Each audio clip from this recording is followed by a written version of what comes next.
One morning, Gordon was in the yard taking on a large supply of coal.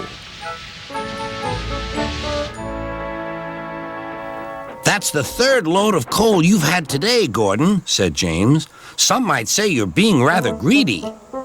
I'm an important engine, replied Gordon. Important engines need plenty of coal, but I doubt if you would understand that, James. James snorted and went about his work.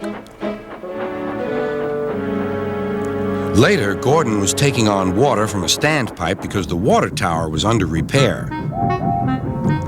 I wouldn't drink too much of that water if I were you, Gordon. It might give you boiler ache. Pah, said Gordon. What's this, educating Gordon Day? First James, now you, Duck. Big engines have big needs. Little engines are just annoying. Don't say I didn't warn you, laughed Duck. Later, Gordon steamed into the yard at the big station.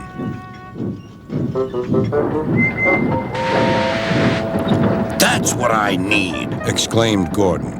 There, emerging out of the sheds, were 2 shiny tenders. Now, if I had 2 tenders, said Gordon, I wouldn't need to stop so often, and I wouldn't have to listen to silly little engines. Those tenders belong to a visitor, replied his driver. Diesel sidled up alongside. Everyone knows that tenders are a mark of distinction, but I'm afraid that no amount of tenders will save you in the end. We Diesels are taking over, and we don't need tenders to make us important, not even one. Gordon was most upset. He was feeling just the same next day. I'm not happy. I know, said Duck. It's boiler ache. It's not boiler ache, protested Gordon. Of course it is, interrupted Henry. That water's bad. Have a good washout. Then you'll feel a different engine. Your boiler must be full of sludge. Don't be vulgar, huffed Gordon. He backed down onto his train, hissing mournfully. Cheer up, Gordon, said Sir Topham Hatt. I can't, sir. Is it true what Diesel says, sir? What does he say? That Diesels are taking over. Don't worry, Gordon. That will never happen on my railway.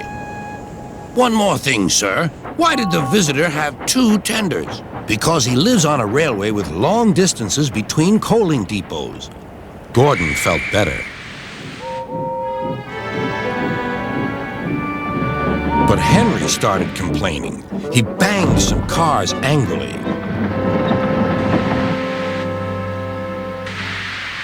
I always work hard enough for 2, he puffed. I deserve another tender.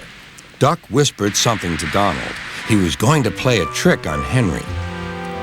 Henry, he asked, would you like my tenders? Yours? What have you got to do with tenders? All right, said Duck. The deal's off. Would you like them, Donald?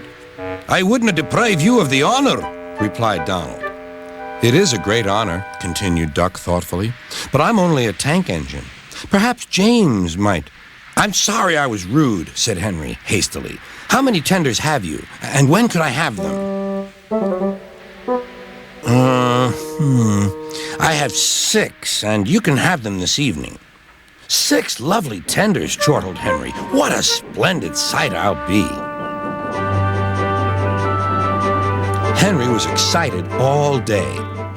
Do you think it will be all right? He asked for the umpteenth time. Of course, said Duck. They're all ready now. The other engines waited where they could each get a good view. But Henry wasn't a splendid sight at all. His 6 tenders were very old, dirty, and filled with boiler sludge. Had a good washout, Henry, called a voice. That's right.